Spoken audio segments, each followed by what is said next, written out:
peut absolument pas manager des équipes de la même façon quand on a une femme, qu'on a en plus une personnalité vraiment féminine, ou quand on est un homme. Je pense que justement, une femme, elle doit jouer de sa fermeté, mais en même temps d'une certaine compréhension, d'une écoute, et qu'une femme qui voudrait avoir les mêmes méthodes de management qu'un homme de manière très stricte serait, on va dire, cassée, d'une certaine façon. C'est-à-dire qu'il faut une explication, il faut une justification d'un certain nombre de choses et en même temps une grande fermeté.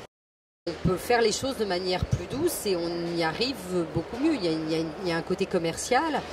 Quand on parle de salon, on parle forcément de commercialisation.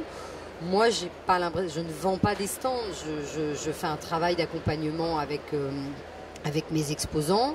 C'est plus des relations publiques, essayer de comprendre ce qu'ils veulent. Et avec les fournisseurs, c'est pareil. Il y a en même temps une logique. Et je pense que je peux très bien manager de cette façon-là. Et je pense qu'un homme ne managerait pas les choses de la même façon et donc n'arriverait pas au même résultat. Et du coup, je suis persuadée que le résultat est différent. Maintenant, c'est probablement un management qui demande beaucoup plus de travail et de temps et de réflexion et de bonheur et de douleur. Parce que forcément, à certains moments, on se retrouve à avoir des doutes, à se dire qu'on n'est pas forcément compris, à essayer de retravailler le message. Et en même temps, je pense que quand ça marche, et moi, il y a des gens autour de moi aujourd'hui qui me font confiance, à la fois les fournisseurs et mes exposants et les visiteurs. Et là, c'est une grande satisfaction parce que, bien entendu, tous les gens qui sont autour de moi ont participé à ce succès, mais ce succès, le salon, c'est quand même une création que j'ai mis en place, un développement que j'ai mis en place, et donc c'est quand même aussi mon succès. Donc je le prends comme tel, mais jamais en s'arrêtant là, c'est-à-dire moi je me remets en question en permanence. Et j'aurais tendance à dire que là-dessus, les femmes se remettent beaucoup plus en question que les hommes. Et donc je pense qu'aussi ça, c'est la clé d'un succès d'une entreprise menée par une femme. Enfin, je dirige environ 4000 personnes.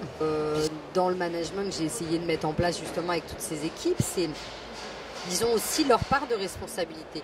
Et très souvent, j'ai des personnes qui travaillent avec moi qui me disent que si je suis satisfaite, ils sont satisfaits.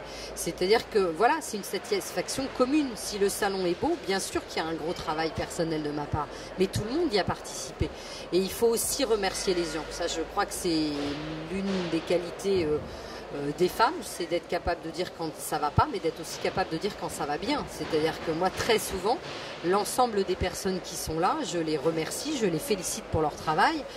Je les mets en valeur. Moi aussi, j'ai eu des vraies décisions à prendre dans mon management parce que j'ai travaillé avec des hommes qui très vite se sont pris pour les chefs, les patrons. Très facile, surtout quand on travaille comme ça sur des événements très forts. Et ce qui m'a souvent fait rire à propos de ça, c'est qu'ils veulent bien prendre la gloire, puisque c'est une gloire un salon comme ça, mais surtout pas quand il y a des problèmes, parce que des fois on peut avoir aussi des déboires financiers ou des soucis. Et j'ai pris des décisions de me séparer de personnes avec des risques, mais je crois qu'il faut savoir prendre des risques. Et quand on les explique à tout le monde et quand on est clair dans son jugement, on n'a aucun problème. Moi, si un homme avait été à ma place, c'est-à-dire si c'est un homme qui avait dirigé de ce salon depuis 13 ans, ce salon n'existerait plus. Parce qu'il faut une proximité avec les exposants et en même temps une distance. Je pense que ce sont des qualités que les femmes sont obligées d'avoir en permanence dans leur vie quotidienne.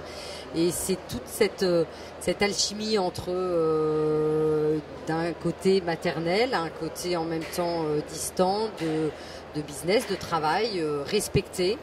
Un grand respect de leur métier, mais un respect du mien. Et je crois que si j'avais pas été une femme, le salon effectivement n'aurait probablement pas perduré et ne connaîtrait pas le succès qu'il a aujourd'hui. Dans cette visite du salon, je voudrais profiter pour m'arrêter sur ce stand. Subgear, qui fait partie de la marque Scuba Pro Uvatech, Ils ont 3 stands sur ce salon assez merveilleux. Ce sont les plus beaux stands du salon, avec des centres de plongée et du matériel.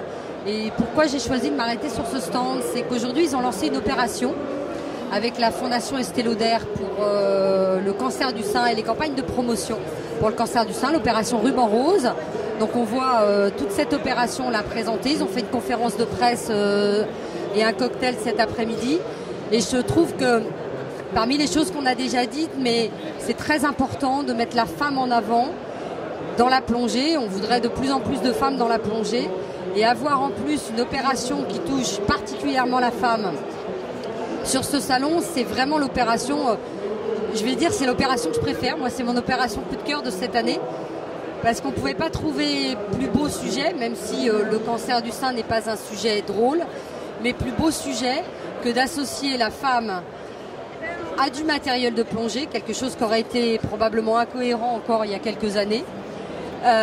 Et d'associer la plongée, qui est quelque chose de très fun et très zen, à quelque chose de plus triste qui est le cancer. Donc c'est vraiment une association merveilleuse.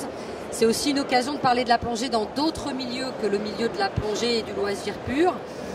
Donc je voudrais vraiment remercier Alexandra et Bruno qui ont préparé cette opération. Donc je sais pas, Alexandra, si tu veux dire 2 petits mots. Oui, effectivement, pour nous c'est à la fois l'occasion de promouvoir la féminisation de la pratique de la plongée. C'est vrai qu'aujourd'hui, il y a très peu de femmes qui pratiquent la plongée. Heureusement, il y en a de plus en plus. Et c'est vrai que nous, on met vraiment un accent particulier sur le développement de produits spécifiquement dédiés à la femme, qui prennent en compte sa physiologie particulière, sa psychologie particulière. Et c'est vrai que pour nous, c'est une occasion aussi de parler du cancer du sein, qui nous touche toutes. De permettre d'en parler dans un contexte différent et aussi d'offrir une possibilité de pratique pour des femmes qui veulent se reconstruire, qui veulent passer à autre chose. Donc c'est vraiment pour nous une très très belle opération, en tout cas à laquelle on tenait beaucoup. Et alors avant de passer le micro à Bruno, en plus, moi je vais dire, on dit que il y a peu de femmes qui plongent, il y en a de plus en plus.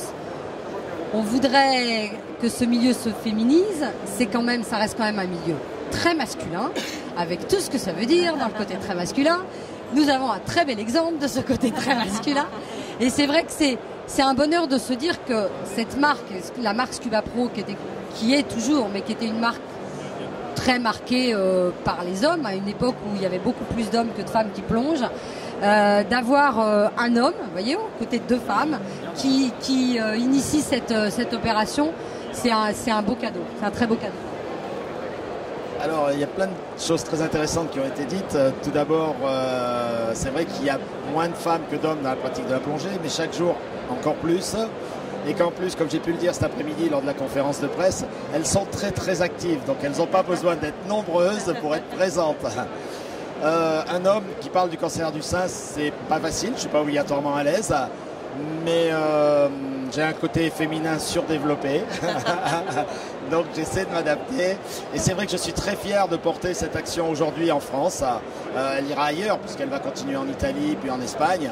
Mais ça commence par la France, je suis très fier de la porter, je suis très fier de la porter au salon, avec Alexandra, avec les moyens qui m'ont été donnés pour la lancer. Et c'est quelque chose qu'on va vraiment suivre et développer. C'est pas un coup marketing, c'est pas une opération ponctuelle. Nos équipes ont travaillé auprès des magasins pour faire la promotion de l'association Le Cancer du Sein, parlons-en. Et si ça doit suivre sur des ventes de produits, ça sera tant mieux, parce que les ventes de produits, c'est de l'argent reversé à l'association. Et c'est comme ça qu'on l'abordera, et c'est comme ça qu'on va le promouvoir. Voilà. Ils sont quand même merveilleux, mes exposants, non ?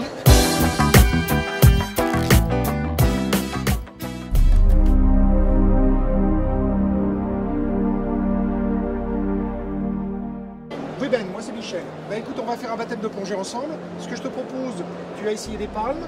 On va maintenant s'orienter vers le bassin. Et puis on va t'apprendre quelques gestes qui vont te permettre déjà de communiquer dans l'eau. Parce que bien évidemment, en surface, tu vas nous parler, mais dans l'eau, tu vas être obligé de nous communiquer par des gestes. Alors, est-ce que tu pourrais me faire un petit signe, tout va bien? Comme tu le connais.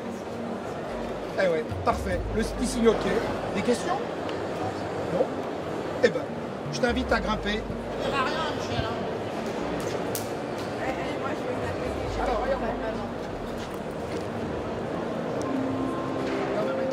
sur les yeux. Enlève-moi un petit peu les cheveux. Et là, tu me tires vers l'arrière. Bouge pas. Je vais te desserrer, descends-le. Regarde-moi, lâche-toi, lâche-toi.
Alors, je l'ai apprécié.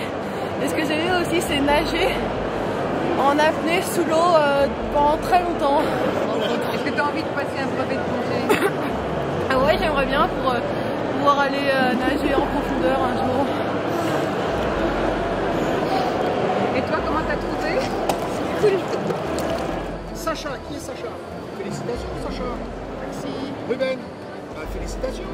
Ils peuvent la baptiser de la fédération. Un joli baptême. Vous êtes content, le sourire.